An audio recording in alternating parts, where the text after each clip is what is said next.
Vittima della montagna, quarantenne di Casale sul Sile, mamma di 2 bambini, scivola e muore in un canalone in Valle Aurina, era in vacanza con la famiglia.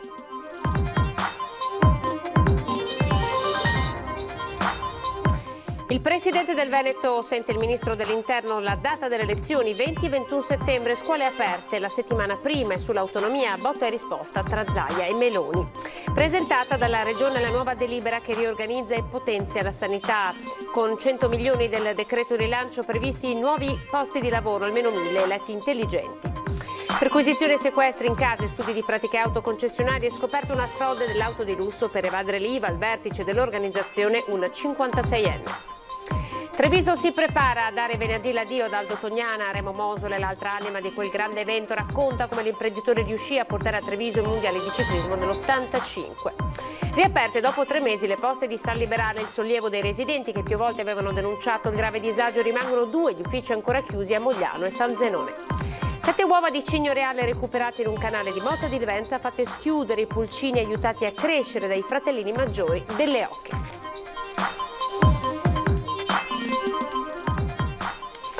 Ben ritrovati, buonasera in diretta come sempre, questa è l'edizione trevigiana dei nostri notiziari. Avete sentito che nei titoli la notizia è quella di una nuova, l'ennesima tragedia in montagna. È morta una donna trevigiana di 40 anni che lascia 2 figli. La tragedia è avvenuta in Valle Aurina.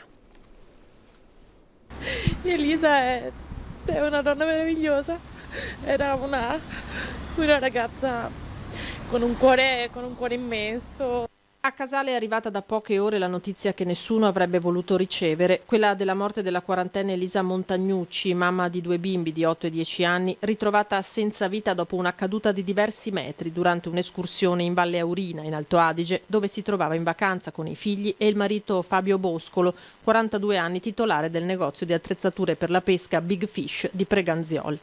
Una passeggiata in alta quota in località San Pietro che Elisa, impiegata alla filiale di Treviso della Banca Popolare di Verona, aveva voluto completare da sola, senza fare poi ritorno. Il marito ha dato l'allarme, i soccorritori hanno geolocalizzato il telefono, ritrovando la donna ormai priva di vita in un canalone. So solo che era un vulcano e è un portento di donna. In tutto e per tutto. Io e Elisa andavamo a camminare la mattina presto, passava a prendermi alle 6 la mattina e andavamo con il suo cane lungo il Sile. Aveva questa passione per la montagna. Ma cosa può essere successo dal tuo punto di vista? Un passo falso, un terreno che ha ceduto, perché Elisa era incredibile, veloce, scattante, fisicamente super atletica, non avrebbe mai fatto un passo falso, probabilmente è ceduto il terreno, è l'unica spiegazione, perché era una persona super sicura. Ho perso una grande amica. Elisa era originaria dell'Umbria ma abitava a Casale da tempo, in Via della Libertà. Ed è stato veramente una notizia, un fulmine a ciel sereno che ci ha devastato, anche perché i signori erano conosciuti proprio perché erano nel tessuto sociale di Casale. Noi stiamo attendendo notizie da Bressanone e molto probabilmente può darsi che venerdì, nel fine settimana, rientri la salma, però ripeto, stiamo attendendo disposizioni che arriveranno sicuramente dall'Alto Adige. Ora la comunità di Casale sul Sile si stringe intorno al marito e ai 2 figli. Tutto quello che serve, soprattutto per mitigare questo dolore che rimarrà sicuramente cicatrice per loro, noi saremo disponibili in qualsiasi fronte. Unità di crisi a Marghera. Oggi il presidente Zaia ha dato le date, probabili date per le elezioni, 20-21 settembre, e forse potrebbe anche esserci la data dell'apertura delle scuole. Io ho sentito il ministro stamattina, mi ha confermato la volontà di provvedere alla convocazione delle urne per il 20-21 settembre. È la giornata delle date e benché ancora non ci sia un decreto, per quello c'è tempo fino al 27 luglio, il presidente Zaia inizia ad intravedere i nastri di partenza per la competizione regionale, cui poi bisognerà incastrare una data utile per l'apertura delle scuole. Consegna liste, deposito liste 20-21 agosto, inizio campagna elettorale quindi il 21 e poi pronti e via. E noi comunque siamo dell'idea comunque di aprire le scuole, adesso faremo una riunione, ne parleremo, però penso che si andrà verso il 14. Non è una data ovviamente, ma una supposizione che il Presidente, che dovrà confrontarsi con l'assessore regionale Donazzan con la giusta dose di organizzazione, ipotizza possa permettere di far perdere agli studenti soltanto 3 giorni di scuola, lasciando spazio ai seggi.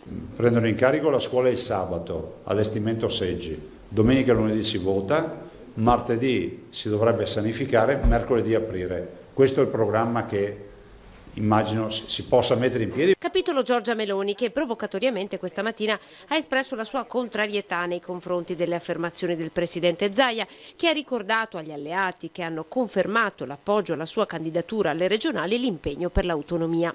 Io non ho offeso nessuno, mi spiace che qualcuno si senta offeso, però confermo tutta l'intervista e dico anche che chi vuol fare un percorso in Veneto, la condivisione dell'autonomia non è un favore a me, ma lo deve fare ai veneti, perché i veneti vogliono l'autonomia.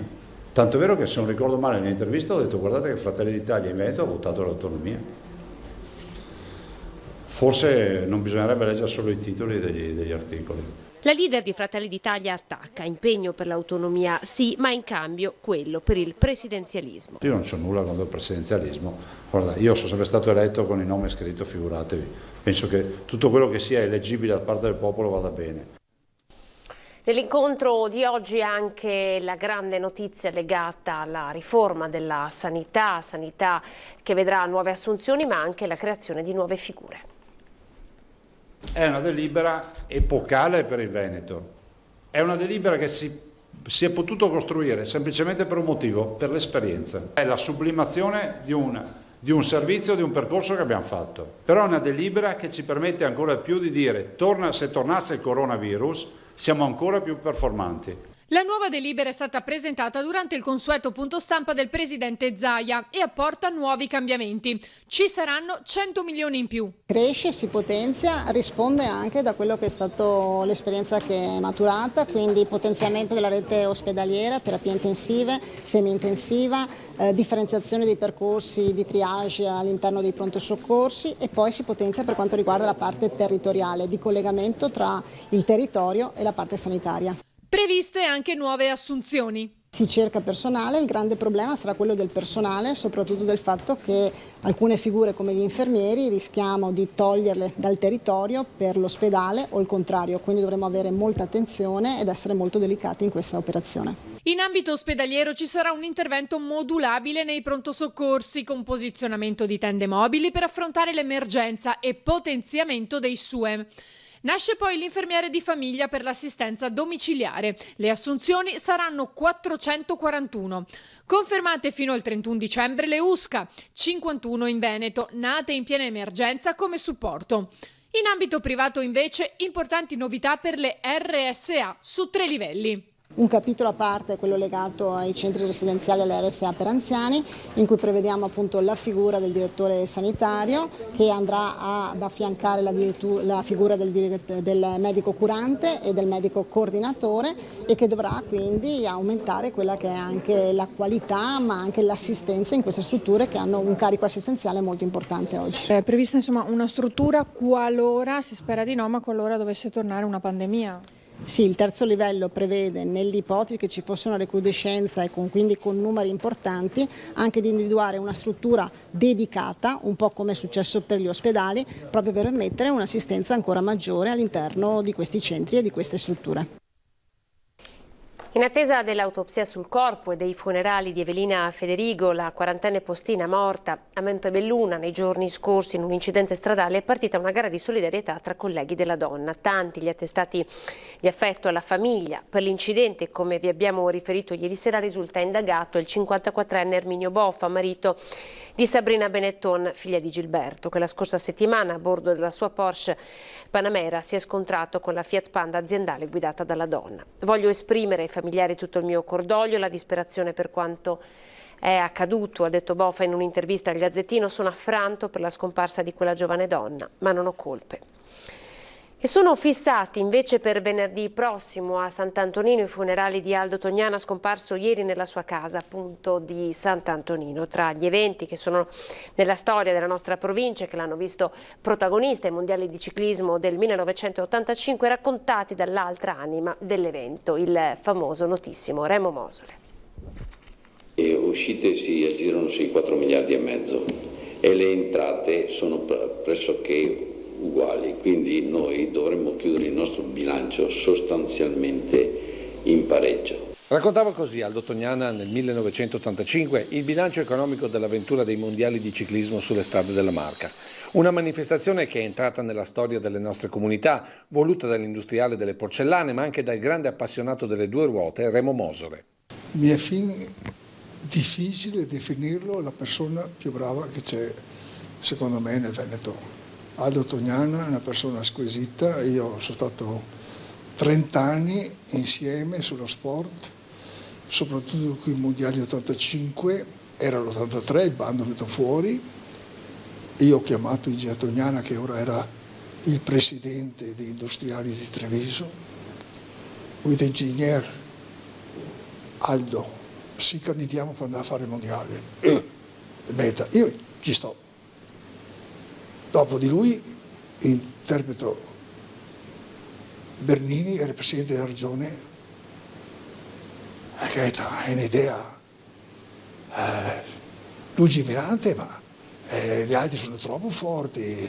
C'è la Sicilia, Cotturi d'Agostino, che era l'assessore di Catania, aveva già il pacchetto, già fatto la pubblicità, che il mondiale lo facevano loro. Ma come? I siciliani lo fanno prima di noi? No, perché io avevo niente con i siciliani, ma loro le biciclette non le conoscevano, noi eravamo una paternità dello sport e del ciclismo, era la prima regione che si aveva noi come cultura, e Veneti, fatica su fatica.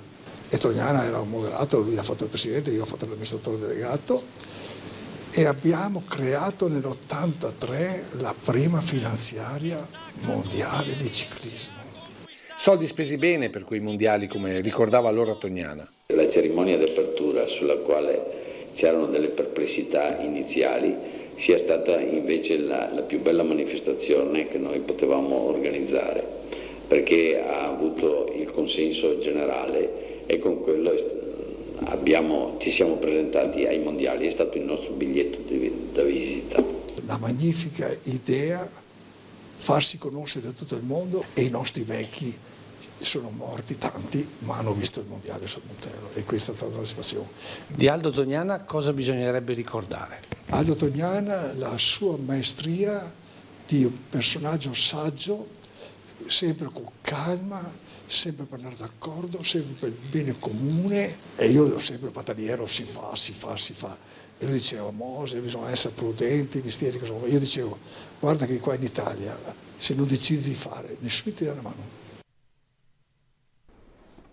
Frode carosello delle auto di lusso, l'ennesima alla scoperta della polizia giudiziaria nella stradale di Treviso. Perquisizioni e sequestri in abitazioni, studi di pratiche auto e autorivendite, tutti riconducibili all'organizzazione criminale capeggiata da un veneziano di 56 anni residente nella Marca, già noto nel mondo del commercio di veicoli, e da una 43enne rumena. A eseguire i provvedimenti dalla mattinata di ieri gli investigatori della polizia giudiziaria della stradale di Treviso, che hanno scoperto come i due soggetti, attraverso 2 autorivendite della provincia di Treviso, avrebbero acquistato in Germania circa 60 autovetture di lusso per circa 2 milioni di euro, poi immatricolate in Italia con fatture e autocertificazioni false. 12 in tutto gli indagati, nei guai anche un'agenzia pratiche auto di Treviso. In questo modo non veniva versata l'IVA. L'ennesima frode carosello, sulla quale la polizia stradale proseguirà le indagini destinate a far emergere l'implicazione di altri soggetti. Merce spedita in Francia per pagarla dei documenti falsificati. La collaborazione tra polizia italiana e polizia francese ha permesso di individuare gli autori della truffa ai danni di un'azienda trevigiana. Sentiamo. Azienda trevigiana specializzata nella vendita e nella distribuzione di pannelli fotovoltaici nel mirino di una società francese con sede a Lione. Gli investigatori della questura di Treviso sono riusciti a sventare una truffa individuandone gli autori e denunciandoli alla Procura della Repubblica. Si tratta dei 2 legali rappresentanti della ditta d'Oltralpe. Grazie alla collaborazione con il Servizio per la Cooperazione Internazionale di Polizia e l'autorità giudiziaria francese è venuto alla luce come la società avesse stipulato lo scorso novembre un contratto di fornitura di materiale fotovoltaico. Le prime consegne erano andate a buon fine, poi l'azienda italiana si era accorta che i bonifici bancari erano stati falsificati e che la società francese aveva già ricevuto, senza realmente pagarle, forniture per quasi 45.000 euro. I 2 amministratori sono stati sottoposti in Francia a fermo di polizia con le accuse di riciclaggio di denaro, appropriazione indebita, truffa e usurpazione di identità, mentre la gendarmeria ha sequestrato la merce che verrà restituita ai legittimi proprietari. Banche e imprese, le difficoltà sono sotto gli occhi di tutti, soprattutto di erogazione del credito. Questo è stato il tema al centro della videoconferenza presieduta dal prefetto di Treviso, Maria Rosaria Laganà, in collaborazione con la Camera di Commercio di Treviso e Belluno. Vi hanno partecipato le associazioni di categorie dell'Ordine dei commercialisti della provincia, oltre ad una folta rappresentanza degli istituti bancari e della Banca d'Italia di Venezia. Scopo della conferenza fare il punto sullo stato dell'applicazione delle misure creditizie avviate dal governo. La prefettura si è fatta portavoce con il governo per segnalare le istanze che sono state rappresentate, soprattutto per le difficoltà di erogazione di prestiti superiori a 3.000 euro. Gli istituti bancari, che comunque hanno assicurato a maggio l'erogazione di crediti nella misura del 300% rispetto a quelli erogati a gennaio, hanno invece rappresentato le difficoltà alle quali si trovano esposti in relazione alla previsione del reato di anomala erogazione del credito, dal quale non sono stati esonerati.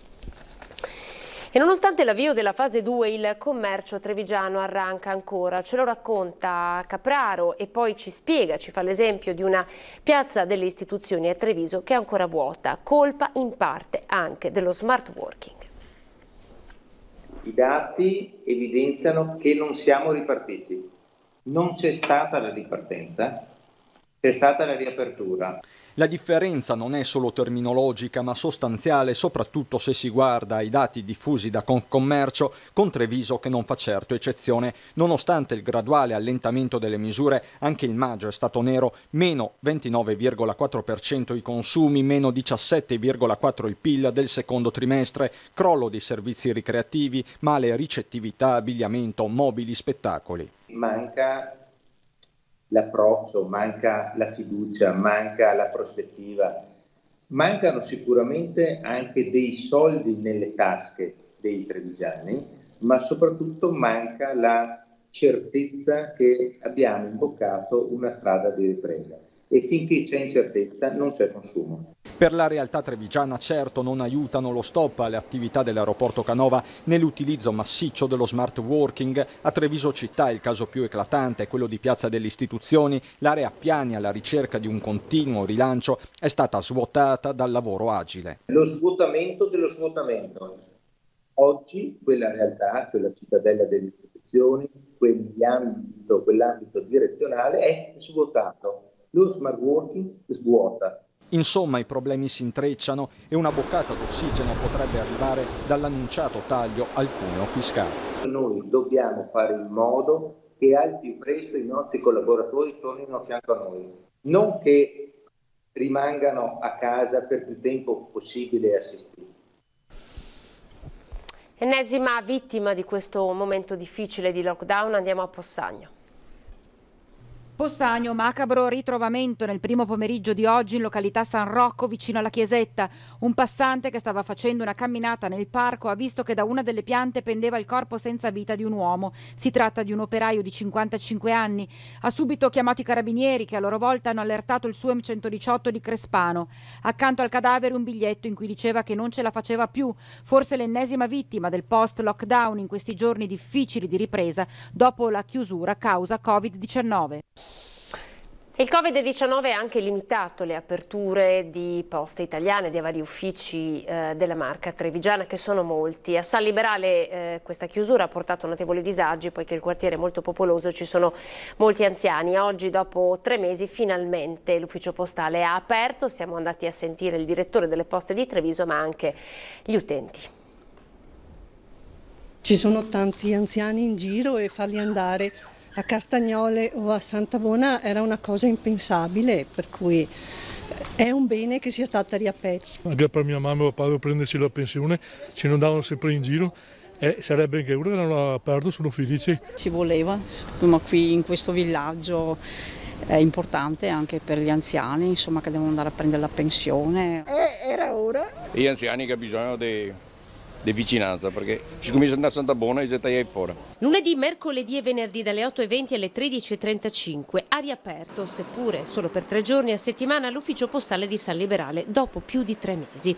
Era il 12 marzo quando, causa Covid, Poste Italiane decise di limitare l'apertura degli sportelli e degli uffici, creando però, soprattutto nel quartiere popoloso di San Liberale, un disagio di non poco conto, che portò addirittura i residenti a chiedere aiuto ad Antena 3, arrivando anche ad invocare l'intervento del sindaco Conte. Un quartiere, siamo anziani e noi in giro è giusto che sia aperto. Nel telefonino di mia moglie ha visto che oggi è aperto, però lunedì, mercoledì e venerdì solo per il momento. Vabbè, però insomma piuttosto niente. Un'apertura accolta con un sospiro di sollievo dai residenti che non si erano mai rassegnati. Tecnicamente a 800 metri c'è un altro ufficio postale, quindi l'azienda nel programma di riattivazione uffici ha tenuto conto anche delle distanze e quindi siamo arrivati un po' lunghi rispetto ad altri luoghi. Così il direttore delle poste di Treviso, che spiega che in tutta la provincia sono attivi ad oggi 182 uffici su 185, di cui il 72% con un turno completo di 6 giorni su 6.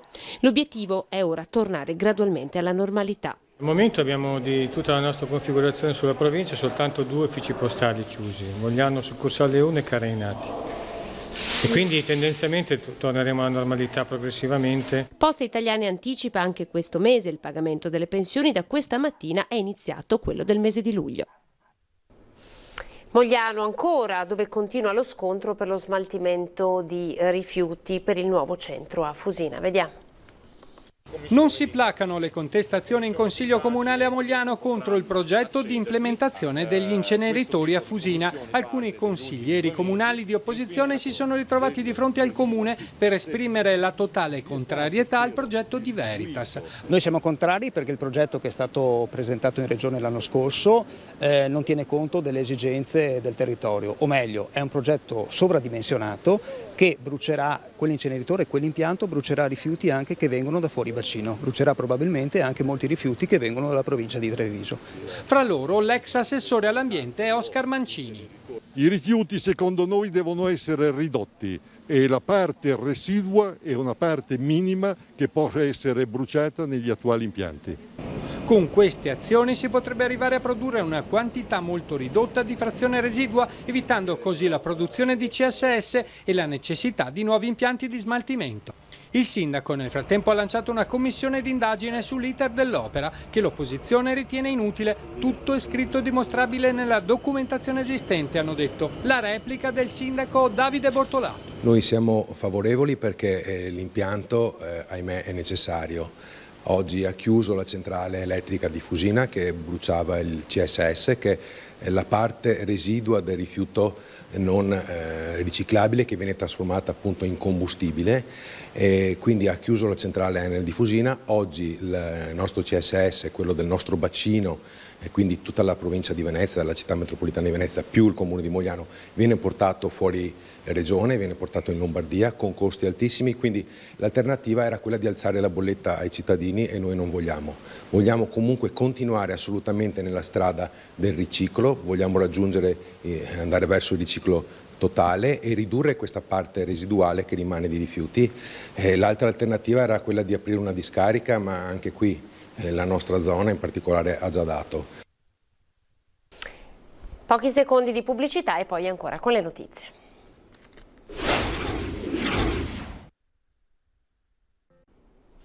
È arrivato il caldo, temperature ben al di sopra della media, conferma di un trend climatico votato sempre di più al riscaldamento, ma non solo, vediamo.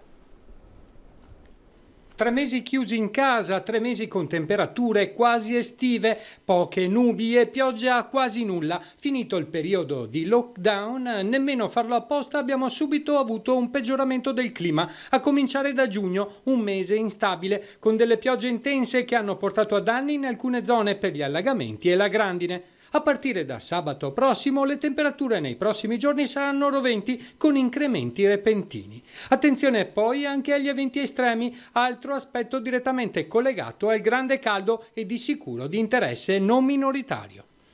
Da sabato quasi a mezzanotte, insomma il 20, abbiamo avuto il solstizio d'estate, quindi siamo entrati anche dal punto di vista astronomico nell'estate, e entrati alla grande, come si suol dire, perché le temperature sono cresciute velocemente, repentinamente, e le stiamo soffrendo perché chiaramente, perché il corpo era anche non abituato, non si è riuscito a climatizzare, siamo passati da temperature nella media, qualche volta al di sotto della media, a temperature come si stanno verificando da 48-72 ore, con 7-8 gradi al di sopra della media, quindi in questo periodo le massime dovrebbero essere intorno ai 26 gradi, 24-26 gradi, siamo oggi a 33 gradi in pianura, quindi ecco tutta la sofferenza. Seguirà così, potremmo dire 7, 8, 10 giorni. C'è da dire però che proprio con il fine giugno e soprattutto i primi di luglio questo caldo produce energia, no? Che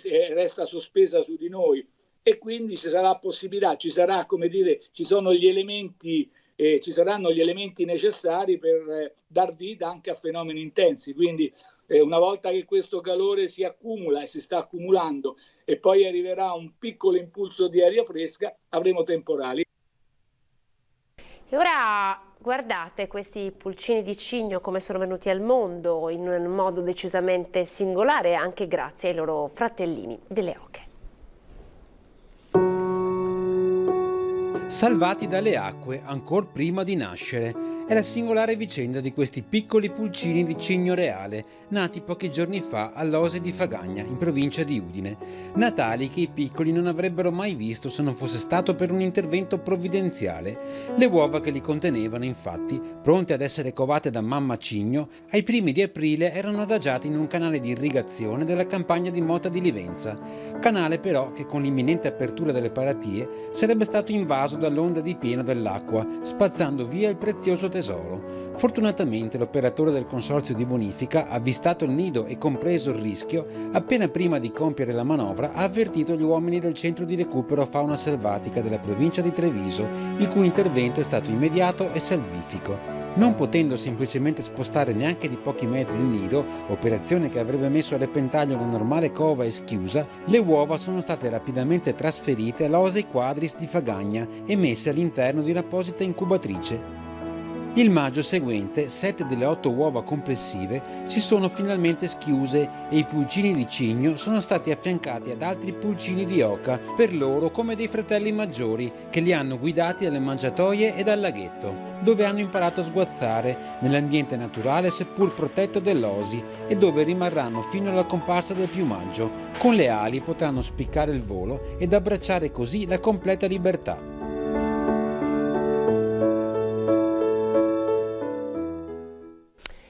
Ora andiamo nel Bellunese con le notizie.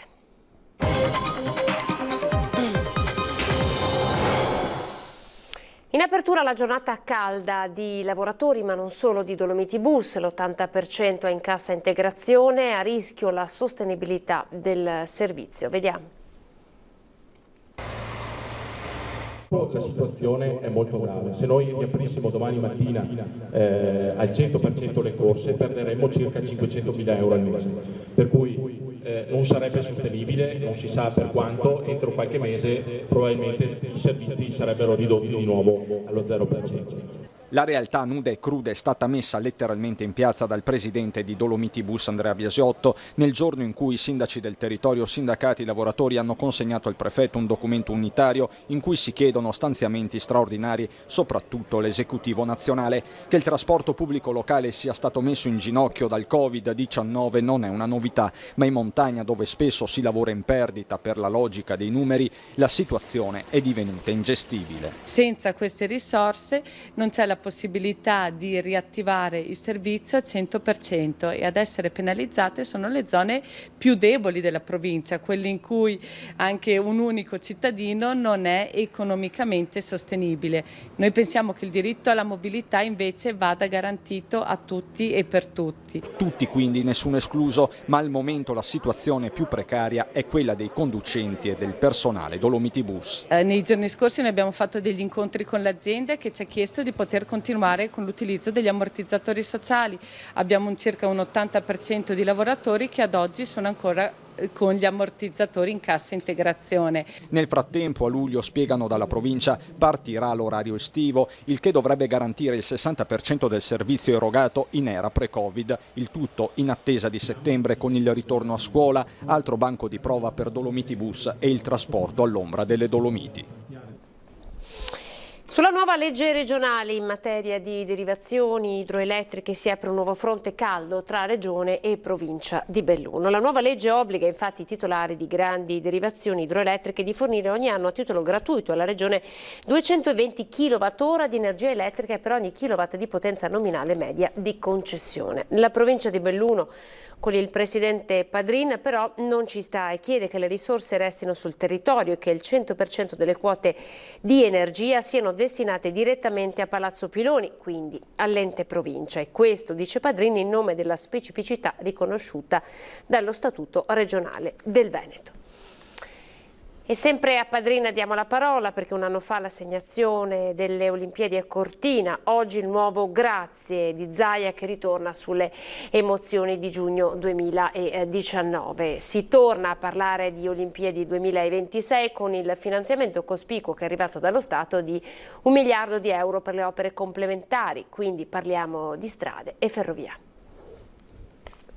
Sembrava una candidatura buttata lì, come diceva qualcuno, per fare un po' di comunicati stampa. La verità è che abbiamo fatto sul serio, ci abbiamo creduto e quando sono andato a Losanna per le battute finali, quindi per l'incontro finale e quindi la sfida con la Svezia, ho pensato che noi potevamo solo che vincere perché dietro a me c'erano tutti i veneti. Quindi non è una vittoria mia ma una vittoria di tutti i veneti che ci hanno creduto assieme a me. Grazie ancora. Grazie ancora, dice Zaia nel video condiviso su Facebook a un anno dall'assegnazione dei Giochi Olimpici di Milano Cortina 2026, un anno che ha visto la nascita della fondazione e l'adozione di una legge olimpica, un appuntamento niente affatto lontano se si guarda alle cose da fare soprattutto nel bellunese. A stretto giro di posta l'incontro con ANAS per la sistemazione della rete viaria. Siamo in attesa di un incontro che faremo con il presidente Gemme, che è anche il commissario delle opere su Cortina, che dovrebbe avvenire entro una decina di giorni in modo da creare un cronoprogramma. Prima delle Olimpiadi il banco di prova saranno i mondiali di Cortina, inizialmente previsti nel 2021, potrebbero slittare causa Covid nel 2022, opzione sostenuta da buona parte del territorio. La discussione è in atto, io sono fiducioso che ci sia lo spostamento al 2022, anche perché poi non è che ci restino molte date, perché il 2023 è già assegnato alla Francia e potrebbe restarci il 2024, ma ci troviamo di fronte, capite, a 4 anni, a 2 anni prima poi delle nostre Olimpiadi. La decisione sarà presa dalla FIS, la Federazione Internazionale dello Sci, il 1° luglio, data che non solo a Cortina è già segnata in agenda.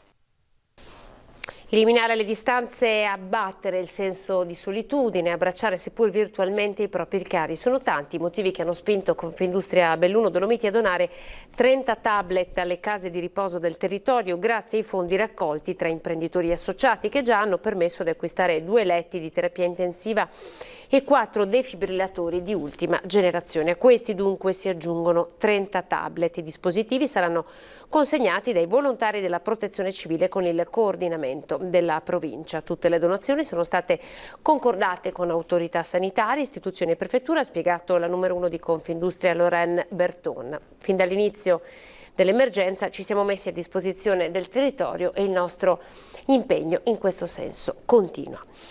Queste le dichiarazioni di Berton. Siamo adesso alla pagina dedicata ai vostri video, lo spazio va ai bambini. Vi facciamo vedere i video di Gabriele Giada da Casier, Giulio da Mogliano, Nicola e Sara da Zenson. Buone vacanze a tutti! Ciao, andrà tutto bene! Buone vacanze a tutti! Ciao!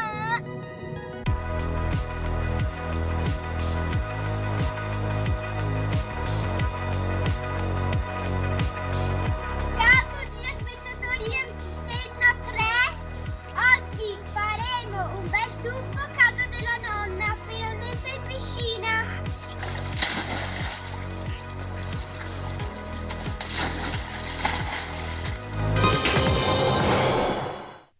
Continuate a mandarci i vostri video utilizzando come sempre il telefono in orizzontale, potete inviarli al numero che vedete in questo momento, al 351 17 55 340. È tutto per questa edizione di TG Treviso, vi ringrazio per essere stati con noi e vi ricordo che nell'edizione straordinaria parleremo di vaccinazioni con la dirigente responsabile del servizio vaccinazioni dell'ULSS 2 e poi parleremo dell'ordinanza del Comune di Treviso secondo la quale non si può consumare al di fuori degli spazi di somministrazione delle bevande e dunque dei plateati. Ce lo faremo con la Confcommercio. Grazie, arrivederci.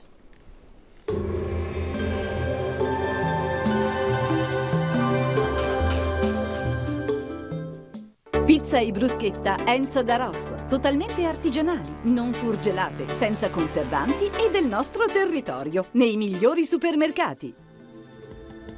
Bentrovati al meteo. Tempo in prevalenza buono anche se sul nostro territorio è atteso un veloce passaggio instabile. La situazione nel dettaglio.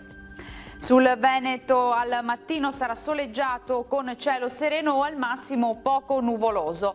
Nel pomeriggio alta probabilità di piogge che si verificheranno in modo irregolare sui settori montuosi piuttosto diffusi sulle prealpi e verso sera non si escludono dei fenomeni localmente anche fin sulle pianure. Temperature stazionarie minime fino a 20 gradi, massime tra i 24 e i 30 gradi all'incirca. Ci spostiamo ora sul Friuli Venezia Giulia, anche qui avremo condizioni di bel tempo nelle ore pomeridiane e serali, precipitazioni sui rilievi in estensione anche alle aree limitrofe pianeggianti. Temperature minime tra i 18 e i 20 gradi, massime tra 26 e 27 gradi. Infine uno sguardo alla situazione del Trentino Alto Adige, inizialmente tanto sole su tutti i settori della regione, col passare delle ore peggiorerà con qualche temporale. Temperature minime sui 17-18 gradi, massime invece fino a 28 all'incirca. Dal meteo per ora è tutto, vi auguro un buon proseguimento con Antenna 3. Arrivederci.